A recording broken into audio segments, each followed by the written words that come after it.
Si Fufu Fafa tampaknya ini akan jadi sosok yang menghantui siapapun pasangan calon peserta pilkada yang diusung oleh Koalisi Indonesia Maju Plus. Dan menurut saya ini bukan hanya menghantui, namun Fufu Fafa itu juga tampaknya bisa menjadi faktor destruktif. Ini bila mampu dikelola secara maksimal oleh lawan-lawan politiknya, siapapun mereka yang diusung oleh Kim Plus ini, sebagai bahan negatif campaign. Korban pertama adalah pasangan petahana Khofifah Indar Parawansa dengan Emil Dardak. Ini yang kembali maju di Pilkada Jawa Timur untuk tahun 2024 ini. Senin 23 September 2024 kemarin tuh ya, KPUD Jawa Timur tuh kan menggelar rapat pleno pengundian nomor urut peserta untuk Pilkada Jatim. Tiga paslon yang ikut akan berlaga pada Pilkada Jatim, yakni pertama Khofifah Indar Parawansa, Emil Elistiano Dardak atau dikenal sebagai Emil Dardak. Ini diusung oleh Koalisi Indonesia Maju Plus, ya. Tapi ini minus PKB. Ya, ada 14 partai, meskipun udah minus PKB yang mendukung pasangan Khofifah dengan Emil ini. Ada backbone-nya dari Koalisi Indonesia Maju, yakni Gerindra, Golkar, Demokrat, dan kemudian Partai Amanat Nasional, dan kemudian ada mualaf Koalisi Indonesia Maju, yakni Nasdem dan PKS, begitu. Kemudian ada P3, PSI, Perindo, Buruh, PBB, PKN, Gelora, Garuda. Ya, ini beberapa di antara yang saya sebut belakangan tadi adalah partai-partai non parlemen. Pasangan kedua adalah Lulu Nur Hamidah, Lukmanul Hakim. Itu Luman, itu yang diusung oleh PKB. Nah, ini yang dia menyempal dari Koalisi Indonesia Maju Plus. Dan terakhir itu ada pasangan Tri Risma hari ini, mantan Menteri Sosial, dengan Zahrul Azhar Asumta yang diusung oleh PDI Perjuangan. Dan ini menarik, ada tambahnya Hanura, ini memang partner lama ketika Pilpres kemarin, dan ada satu lagi partai, yakni Partai Umat. Setelah kemarin diundi, hasilnya pasangan calon Lulu Nur Hamidah dengan Lukmanul Hakim atau Luman itu mendapat nomor urut 1. Kemudian Khofifah Indar Parawansa, Emil Elistiano Dardak mendapat nomor urut 2. Ini sama ini kayak paslon 02 ya pada Pilpres kemarin. Kemudian Tri Risma hari ini dengan Zahrul Azhar Asumta itu mendapat nomor urut 3. Agak mirip-mirip ya dengan konfigurasi Pilpres kemarin, hanya saja PKB itu kan sendirian ya, dia tidak bersama dengan PKS dan Nasdem, karena PKS dan Nasdem milih bersama dengan pasangan 02 Khofifah dan Emil. Dalam undian kemarin itu KPU itu memperkenankan para paslon membawa pendukung itu maksimal 200 orang, dan seperti biasa para pendukung itu kan sudah menyiapkan yel-yel untuk para jagoannya.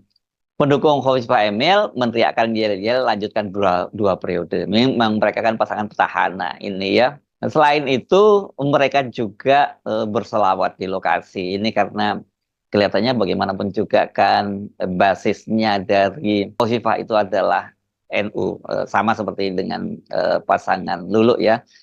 Tapi Khofifah ini kan ini adalah tokoh muslimat NU gitu ya. Jadi ya selawatan ini sebenarnya mereka satu klaster lah kalau dengan pasangan Luman tadi ya. Sementara pendukung Resik ini Risma dan pasangannya meneriakkan yel-yel resik-resik Jawa Timur, artinya bersih-bersih Jawa Timur. Sedangkan Luman itu meneriakkan yel-yel Jatim Loman, bukan Luman ya. Loman ini dalam bahasa Jawa artinya pemurah ya, murah hati. Di sela-sela yel-yel itu, pendukung Luman itu meneriakkan kata Fufu Fafa, ya, meneriakkan yel-yel Fufu Fafa ketika nama Khofifah dan Emil disebut oleh pembawa acara. Dan kemudian itu dibarengi dengan teriakan resik-resik Jawa Timur yang dilontarkan pendukung Risma. Dan pendukung Khofifah Emil ini tidak tinggal diam, dan kemudian mereka berselawat bersama. Nah, ketika itulah mulai pendukung Khofifah Emil itu meneriakkan nama Harun Masiku. Ini ditujukan kepada pendukungnya Risma ya. Dan mulai disitulah kemudian pendukungnya Risma ini kemudian balas juga dengan ikut-ikutan meneriakkan Fufu Fafa. Momen kocak dan sesungguhnya ini sekaligus mendebarkan itu diunggah oleh beberapa akun media sosial. Bukan salah satunya, salah duanya ini saya lihat ada di akun X @bangpino_ dan juga @murtadawan. Anda kalau ingat Murtadawan ini dulu sebenarnya salah satu buzzer dari diehard dari Presiden Jokowi ya. Dan ini kalau saya lihat videonya tampaknya mereka ambil dari salah satunya ini tayangan dari Kumparan Pemilu Media.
Dari tayangan di berbagai media sosial itu tampak sekali saya melihat Khofifah dan Emil itu tersipu-sipu ketika mendengar yel-yel Fufu Fafa yang dilantunkan dengan nada selawat ya. Tampaknya mereka nggak menduga ya. Ada hal yang semacam itu muncul. Tapi saya kira harusnya sudah diantisipasi karena Fufu Fafa ini sekarang sudah jadi wabah di mana-mana ya. Nah, kemudian pendukung Khofifah Emil yang tampaknya terkejut itu kemudian secara spontan dia meneriakkan yel-yel Harun Masiku karena kan memang kalau Lulu Hamidah ini apa yang mau di apanya ya yang bisa diteriakkan kepada mereka begitu ya. Harun Masiku adalah politisi PDIP yang buron dan ditetapkan sebagai dalam daftar pencarian orang oleh KPK itu sejak 4,5 tahun lalu. Tapi sampai sekarang ini belum ketangkap juga. Yang ketangkap malah mobilnya duluan, bukan orangnya ya. Namun kalau kita amati tadi yel-yel Harun Masiku itu tenggelam dalam gemuruh yel-yel Fufu Fafa yang diteriakkan oleh pendukung Risma maupun pendukungnya Lulu. Fenomena di Pilkada Jawa Timur ini bukannya tidak mungkin akan menjalar ke daerah-daerah lain dan bakal digunakan oleh pasangan lain yang melawan pasangan yang diusung oleh Kimplas. Kecuali kalau pasangan jadi kota kosong ya. Kan sejauh ini banyak sekali kota kosong loh di pilkada ini gara-gara tadi pola Kimplas terutama yang memborong semua partai peserta pilkada sehingga tidak memungkinkan partai lain untuk maju. Itu total ada 37 pilkada yang diikuti oleh kota kosong.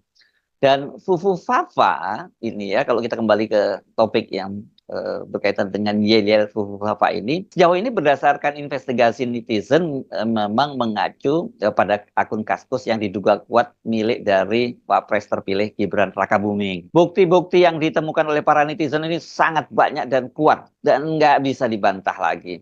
Mulai dari kesamaan email, nomor HP yang digunakan untuk pemulihan akun apabila terblokir karena lupa password, dan itu sudah terjadi. Adanya kesamaan unggahan di akun Fufu Fafa dan akun Cilipari, ini sebuah usaha catering yang dimiliki oleh Gibran. Kemudian ada upaya menghilangkan jejak dengan dihapusnya ribuan unggahan Fufu Fafa di akun Kaskus. Sampai 2.100-an ya, dari 5.000-an lebih gitu unggahan di Kaskus ini. Dan yang terbaru itu netizen sedang bersenang-senang dengan cara mentransfer e-wallet di GoPay dan OVO milik Fufu Fafa.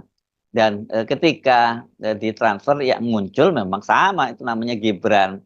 Kocaknya setelah ketahuan bahwa akun GoPay itu ternyata milik Gibran, tiba-tiba username-nya berubah menjadi Slamet.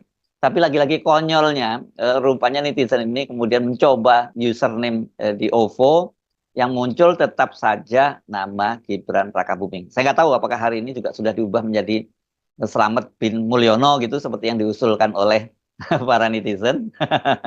Jadi Fufu Fafa ini tidak terhindarkan, memang publik sudah sama-sama memahami ya ini adalah milik dari Gibran Rakabuming karena Setidaknya kalau kita merujuk pada pernyataan pakar telematika Roy Suryo itu kan 99,9% itu milik Gibran. Jadi 0,1% peluangnya bahwa itu bukan milik Gibran. Jadi ya kayak seperti hal yang sangat impossible gitu bisa berubah gitu. Karena tadinya kan memang ada upaya untuk ada yang semacam kambing hitam gitu disebutkan yang mengaku sebagai sebagai pemilik akun Fufufafa itu demi menyelamatkan Gibran. Akun Fufufafa ini kalau akhirnya benar-benar terbukti milik Gibran dan tampaknya itu sulit untuk dibantah, dampaknya dipastikan sangat serius, terutama terhadap masa depan politik Gibran.